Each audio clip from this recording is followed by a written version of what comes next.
Hello दोस्तों, कहानियों का दौर चैनल में आपका स्वागत है। आज की कहानी है बंटवारा, जिसके लेखक हैं योगेंद्र प्रताप मौर्य। तो चलिए कहानी शुरू करते हैं। घड़ी में जैसे ही रात के 11:59 हुए, राम ने माँ को जल्दी से उनकी छड़ी पकड़ा दी और उधर श्याम ने पिताजी को। माँ और पिताजी को भी पता था कि 16वां दिन लगने वाला है, इसलिए वे पहले से ही तैयार बैठे थे। कहीं देर हो गई तो बहुओं में सिर फुटोवल शुरू हो जाएगी। माँ ने घर का चौखट लांघा तो उधर पिताजी छड़ी लिए घर में प्रवेश के लिए खड़े थे। माँ पिताजी को और पिताजी माँ को आंसू भरी नैनों से निहार रहे थे। पूरे 15 दिन बाद यह मिलन क्षणिक था। थोड़ी बातें कर ले, नहीं तो 15 दिन का इंतजार करना पड़ेगा। न जाने कितनी ही बातें आंखों ही आंखों में हो गई। उजाला भरी रात थी, मानो आज चांद भी उन्हें एक दूसरे को जी भरकर देखने के लिए अपनी आंखें खोल दी हों। पर चांद भी मनुष्यों के निष्ठुरता के आगे लाचार है। पिताजी जल्दी अंदर आ जाओ, बिस्तर लगा है, राम ने कहा। उधर श्याम माँ का हाथ पकड़कर अंदर खींच ले गया।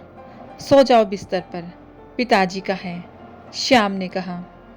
बेटा थोड़ा पानी पिला दो, माँ ने कहा। अच्छा, राम की जुगनी ने पानी नहीं पिलाया? हाँ, पिलाते भी क्यों, उन्हें तो पता था माँ को अभी ठेल देंगे श्याम के यहाँ, फिर उसकी जिम्मेदारी हो जाएगी। पर हम भी पानी नहीं देंगे, सुबह का इंतजार करो और सो जाओ, श्याम ने माँ से कहा। शायद माँ ने आंसुओं से ही प्यास बुझा ली हो। पता नहीं स्वामी जी किस हाल में होंगे। कहीं राम उन्हें मेरी टूटी हुई चारपाई ही ना दे दे सोने के लिए। उन्हें नींद कैसे आएगी। जिंदगी भर राम और श्याम की खुशी के लिए अथक परिश्रम करते थे। अब बुढ़ापे में किसे उनकी परवाह है।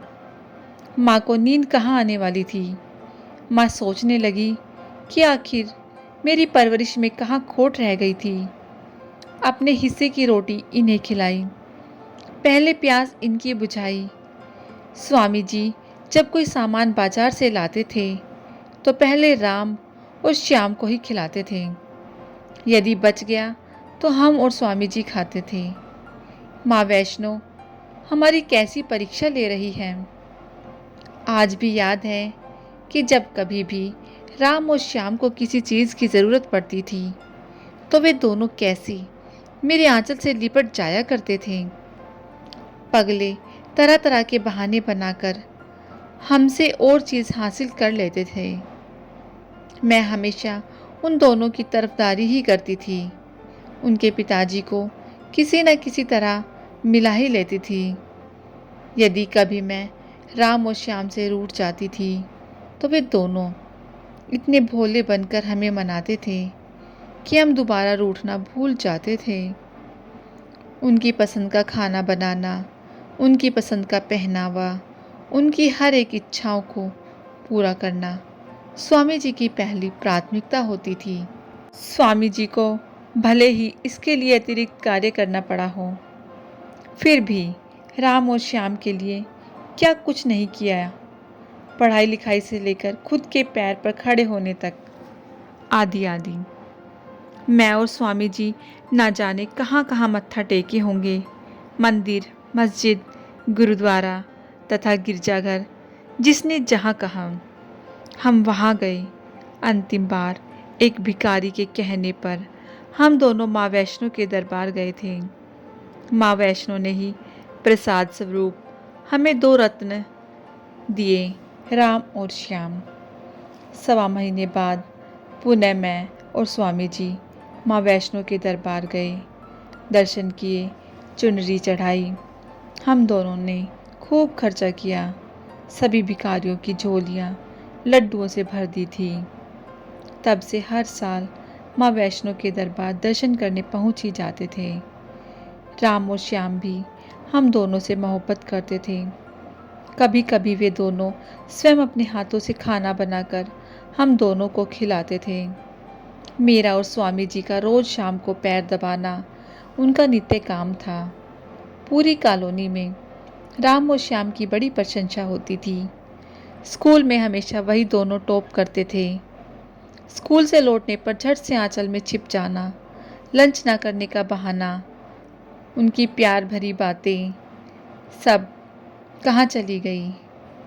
बहुओं के आते ही उनका स्वभाव बदलने लगा। पहले तो लगता था अभी बच्चे हैं, नासमझ हैं, धीरे धीरे हालात ठीक हो जाएंगे।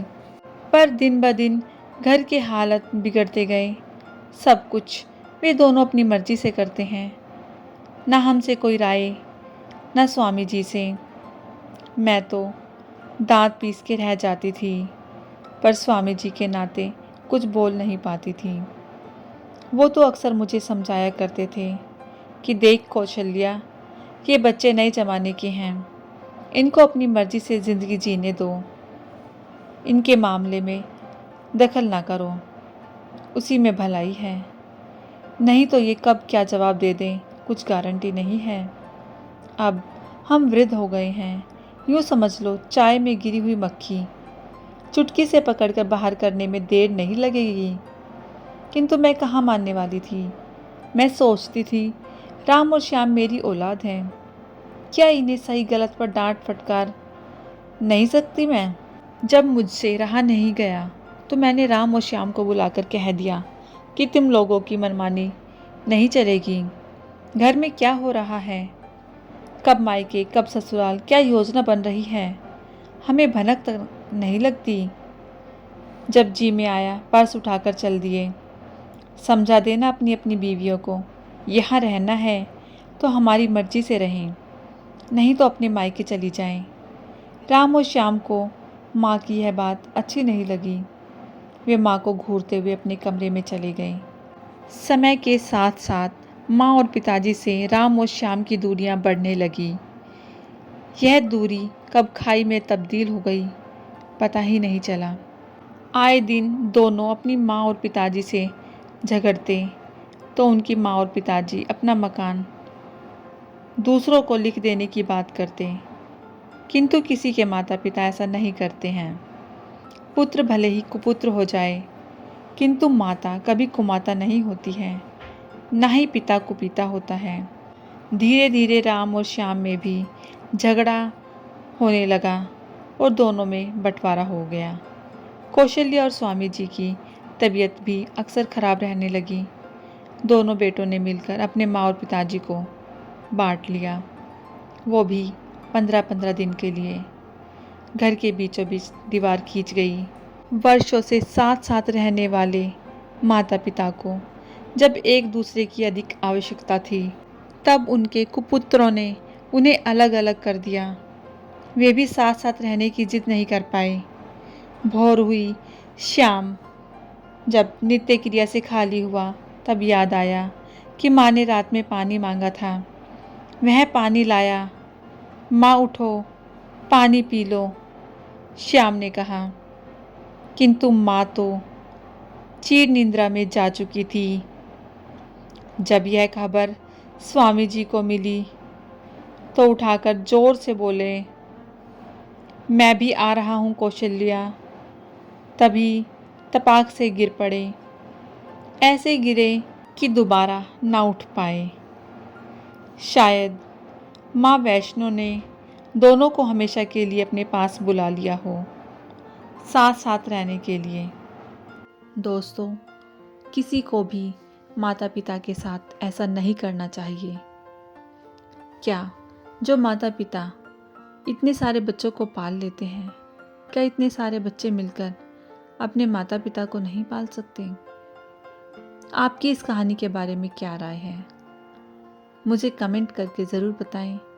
यदि आपको ये कहानी अच्छी लगी हो तो कहानी को लाइक करें, शेयर करें। कहानी सुनने के लिए बहुत बहुत धन्यवाद।